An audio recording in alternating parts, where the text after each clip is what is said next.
Alrighty folks, we pulled this bad boy back out. We found out some things on how to start it a little bit easier. For one, there's a primer cap here. We fill that up with gas like he is. Let it take the gas into the cylinder and tighten it back down.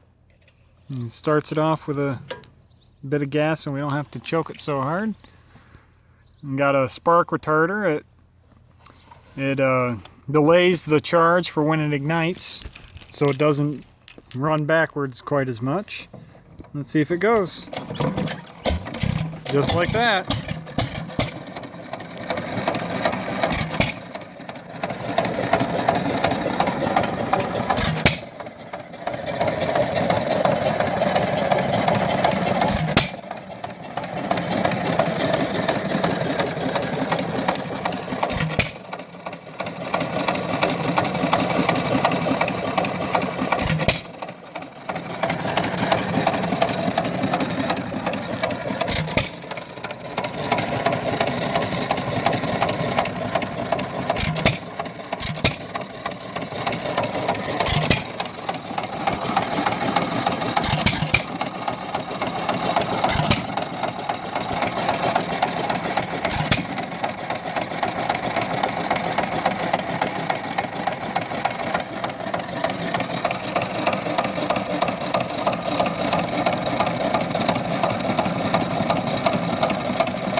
Like and subscribe.